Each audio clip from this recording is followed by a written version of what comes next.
Co-presenting Berger Paints, 100 years of trust. Lok Sabha चुनाव के लिए कांग्रेस ने 48 पेज का घोषणा पत्र जारी कर दिया है। कांग्रेस मुख्यालय पर सोनिया, राहुल, खरगे और मैनिफेस्टो कमेटी के अध्यक्ष पी चिदंबरम ने 5 न्याय और 25 गारंटी का ऐलान किया। इस दौरान प्रियंका गांधी और सचिन पायलट जैसे कांग्रेस के दिग्गज नेता भी मौजूद रहे।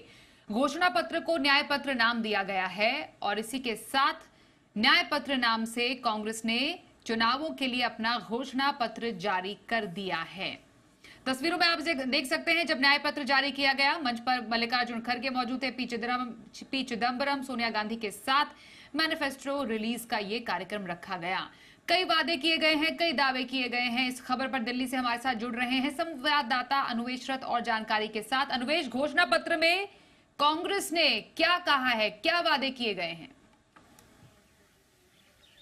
देखिए, 2024 के जनरल इलेक्शन के लिए कांग्रेस ने अपना मैनिफेस्टो जारी कर दिया है। इस मैनिफेस्टो का नाम इस बार न्याय पत्रिका रखा गया है। अगर यहाँ पे देखें तो 5 मुख्य न्यायों की बात यहाँ पे की जा रही है। यहाँ पे सबसे पहला न्याय जो है हिस्सेदारी न्याय है, किसान न्याय है, नारी न्याय है, श्रमिक न्याय है और युवा न्याय है। यहाँ पे कांग्रेस अगर आप देखें तो सबसे ज्यादा अहमतर बात किसानों की, युवाओं की, नौकरी की और जीएसटी की बात कर रहे हैं। हमने देखा है कि पिछले 5 साल में कांग्रेस लगातार जीएसटी की बात करती आ रही है। उन्होंने ये कहा है कि अगर कांग्रेस की सरकार आती है, उनके मैनिफेस्टो में ये लिखा है तो ये जीएसटी 2.0 लाएंगे, जिसमें ये सुधार, कई सारे सुधार लेके आएंगे जो जीएसटी में अभी खामियां हैं। उसके साथ साथ अगर आप देखें इस न्याय पत्रिका में कांग्रेस सरकार ने ये कहा है कि लगभग 30 लाख नई नौकरियां गवर्नमेंट कंपनीज में, गवर्नमेंट पीएसयूज में और सरकारी दफ्तरों में युवकों को दी जाएगी। इसी के साथ साथ नौकरी के साथ साथ इन्होंने ये कहा है जो युवक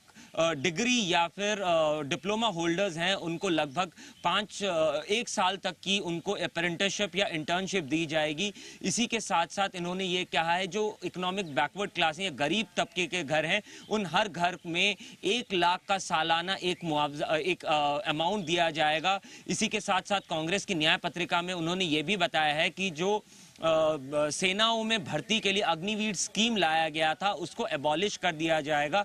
हमने ये भी देखा था जब अग्निवीर स्कीम को लागू किया गया था तो देश के कई सारे हिस्सों में काफी हिंसक घटनाएं भी हुई थी, लेकिन कांग्रेस ने यहाँ पे सीधा निशाना करते हुए ये कहा है कि अग्निपथ स्कीम को ही पूरी तरीके से हटा दिया जाएगा और जिस तरीके से पहले हिंदुस्तानी सेनाओं में भर्ती की जाती थी उसी तरीके से भर्ती की जाएगी। इसी के साथ साथ यहाँ पे सरकारी नौकरियों के लिए ये भी कहा है कि जो इर्रेगुलर ऑफिसर्स थे या फिर इर्रेगुलर लोग थे, जो लोग की नौकरी परमानेंट नहीं थी, उनको परमानेंट कर दिया जाएगा। जो स्टूडेंट्स हैं जो एजुकेशन लोन लेके अपनी पढ़ाई कर रहे हैं 15 मार्च तक की डेट के पहले के, उन सबको एजुकेशन लोन उनकी माफ कर दी जाएगी और वहीं पे जो बैंकों पे उनका कर्जा है वो सरकार वहां पे भरेगी।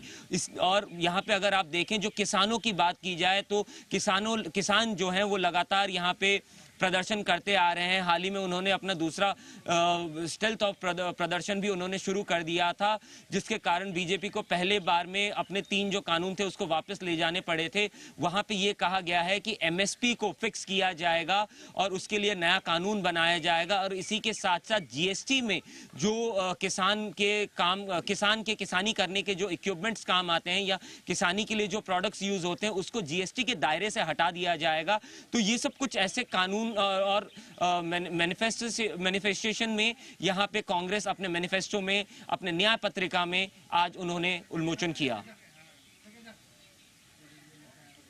तो ये कांग्रेस के घोषणा पत्र में कुछ बड़ी बातें, कुछ जरूरी दावे, कुछ वादे किए गए हैं, जिसकी जानकारी देते हुए हमारे सहयोगी अनुवेश रथ। धन्यवाद अनुवेश। तो वहीं घोषणा पत्र जारी करने के दौरान कांग्रेस अध्यक्ष मल्लिकार्जुन खड़गे ने आरोप लगाया कि विपक्षी नेताओं को टारगेट किया जा रहा है। राहुल ने कहा ये चुनाव लोकतंत्र बचाने का है। आज क्या हो रहा है, विपक्षी नेताओं को जेल में बंद किया जा रहा है।